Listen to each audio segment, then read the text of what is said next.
Número de datos, tenemos datos a nivel de estudiante, tenemos 5.000, para los cuales sabemos su sexo, la nota de entrada, el tipo de entrada, es decir, si son de acceso por bachillerato, o por ciclos, o por mayores, etcétera, y su origen geográfico en el sentido de cuál es el código postal de la dirección de sus padres, o la dirección que señalan que es, bueno, la de sus padres o la de quien sea.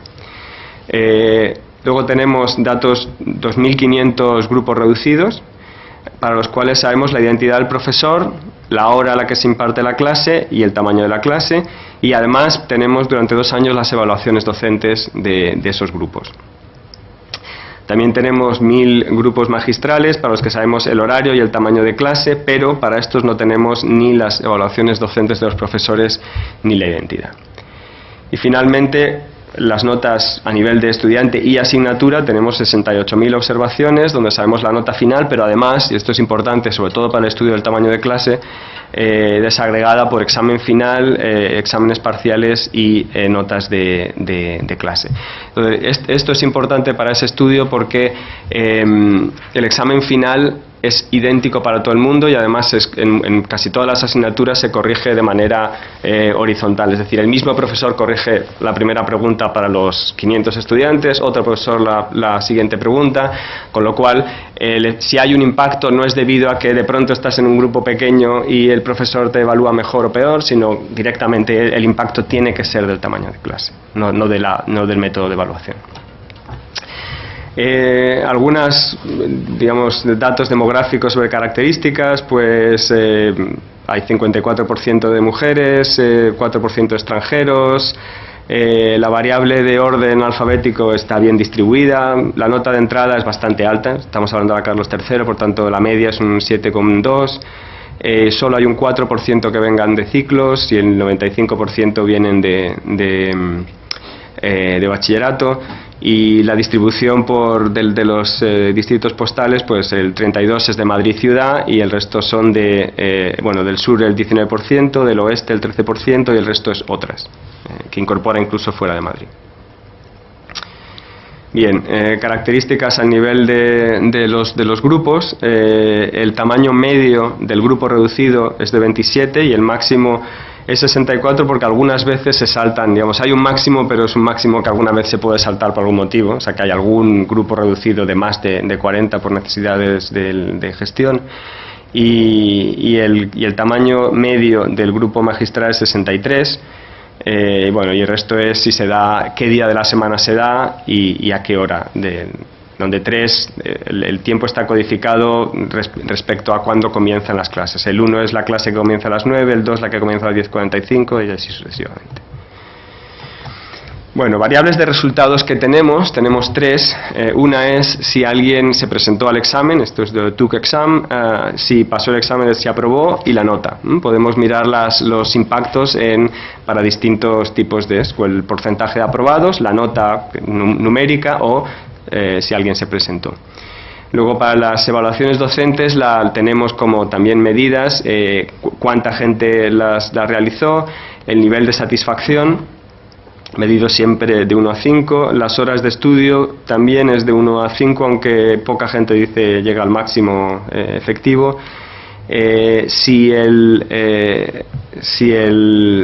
Los estándares de calificación son adecuados, si el profesor nos ayuda y qué capacidades realmente creo que ha adquirido. Todas se pueden evaluar de 1 a 5, cuando el mínimo y el máximo salen distintos de 1 a 5 es que no hay ningún grupo que tenga una media por debajo de este número o en este caso por encima de este número.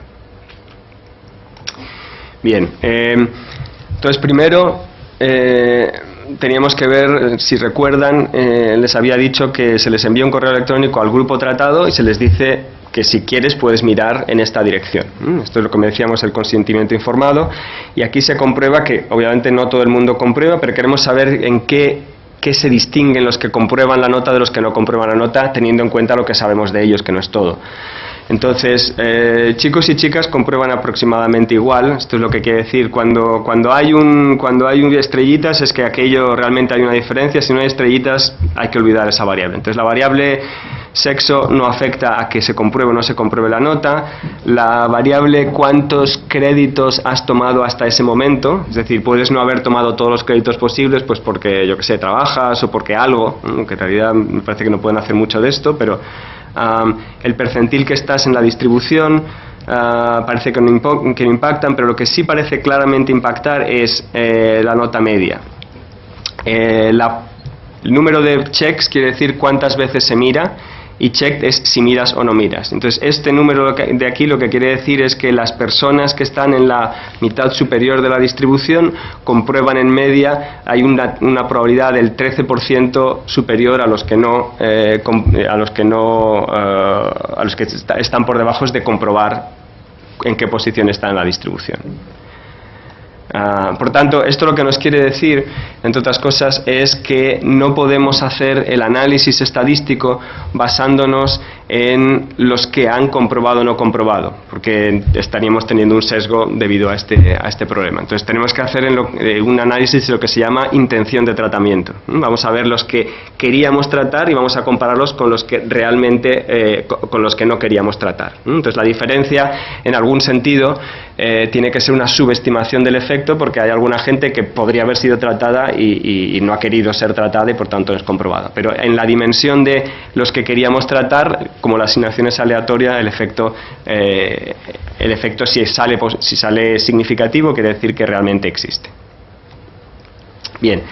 Entonces, siguiente pregunta que uno podría hacerse es, ¿este tratamiento que estamos haciendo es realmente aleatorio? Porque al final no es aleatorio en el sentido de que te asignamos al azar, sino que te asignamos por orden alfabético, y cabría pensar que por algún motivo raro la gente que tiene un apellido que empieza por la A es mejor que la que empieza por la Z.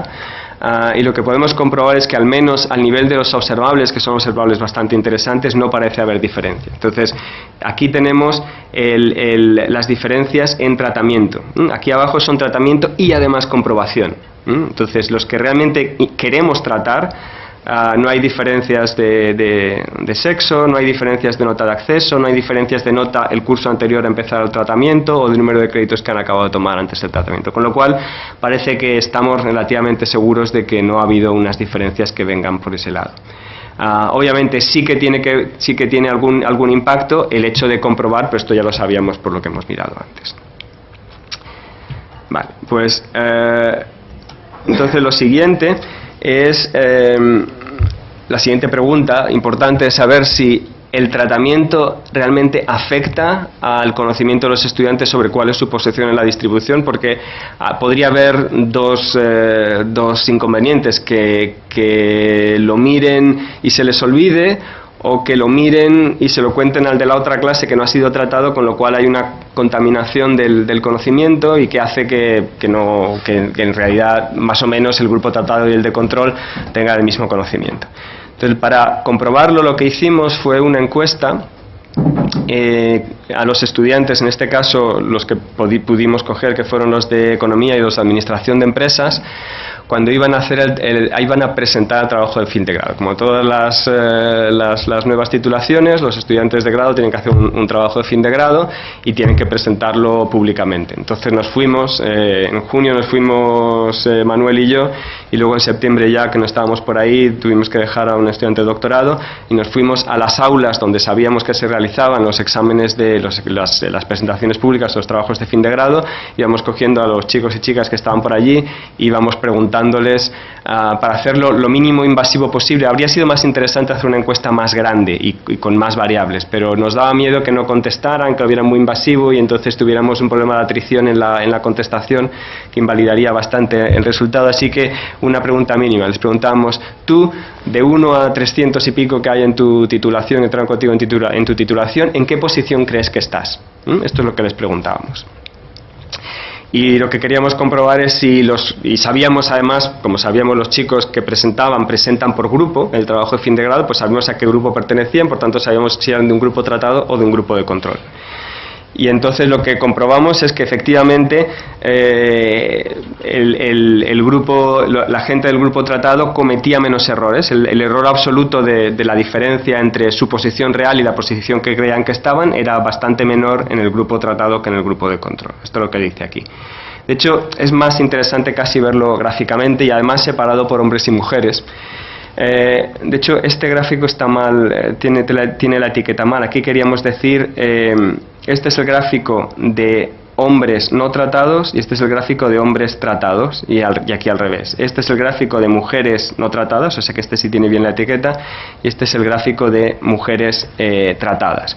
Y lo que se puede ver es que los tratados, que de hecho están aquí en esta diagonal, respecto a los no tratados, la nube de puntos está más cercana a la mitad, que quiere decir, la mitad querría, si todo el mundo estuviera aquí, estarían exacto, porque este gráfico nos mide por un lado el rango real, es decir, la clasificación real dentro de la distribución, y esta es la clasificación que ellos nos decían que tenían. Los puntos por debajo son que la persona reporta estar por debajo de donde realmente está, y los puntos por encima es que las personas reportan que están por encima de lo que realmente están. En medio, como digo, es justamente igual. Entonces, parece que hay una tendencia bastante seria a pensar que están por debajo de lo que realmente, de su rendimiento real, lo cual es interesante para entender los resultados finales, porque los resultados finales no pueden venir de que la gente antes de estar informado estaba sobreconfiada sobre sus habilidades y cuando le tratas realmente empieza a tener una dimensión real. No había un problema de sobreconfianza en sus habilidades. Si acaso, por lo menos a nivel de lo que nos dicen ellos, piensan que están peor de los que están. De hecho, algunos de estos puntos son llamativos. O sea, si un punto aquí quiere decir que esta persona está en el 20% mejor, o en este caso casi en el 10% mejor, y ellos piensan que está en el 40% peor, o en el 20% peor, que es como, soy un tonto y no sé qué. En fin, es un poco raro. Y cuando les das la información, por lo menos ya los informados claramente se han aproximado más a su rendimiento real. Y tampoco en esto, por ejemplo, hay una diferencia. Si aquí que están los no tratados, no hay una diferencia muy grande entre chicos y chicas. No es que los chicos sean particularmente, no sé, que estén sobreconfiados y tal, y las chicas no. Parece que el nivel de confianza en sí mismos es muy parecido entre chicos y chicas, y para los dos la información les ayuda a tener una percepción más real de lo que saben. Bien, entonces ya tenemos toda la información de base, ahora podemos pasar a lo que son el impacto en los resultados. Y estos son, nuestra primera frustración es que pensábamos que iba a tener un efecto tan bonito como el del Instituto de Nagore, y de hecho no vimos nada. Entonces, para explicar aquí, estos son resultados al final del tercer año, que es el año importante porque es el año, digamos, bueno, un año donde ya ha pasado un tiempo del tratamiento y tal, todavía no tienen muchas asignaturas optativas. Si uno mira, o sea, los potenciales resultados donde uno podría mirar es si están en el año académico que les corresponde o no. Estos son los primeros resultados a comprobar. Si ha tenido un impacto en la nota media, si ha tenido un impacto en el percentil de la distribución y si ha tenido un impacto en el número de créditos que han podido aprobar finalmente, ¿vale? Y este es el impacto, esta línea de aquí es el impacto del tratamiento. Y como les decía, si no hay estrellitas es que no hay efecto, al menos estadísticamente significativo. Y básicamente no hay, aquí parece que hay un poco, pero es tan pequeño y significativo a un nivel tan ridículo que no vale la pena ni considerarlo. Obviamente, estas otras variables de aquí, que sí son significativas, es las notas medias del año anterior o los créditos que han aprobado el año anterior, y obviamente esas sí tienen efectos implicativos. Si yo tenía buena nota media en un curso, pues el siguiente voy a tener bueno. Esto no es muy sorprendente.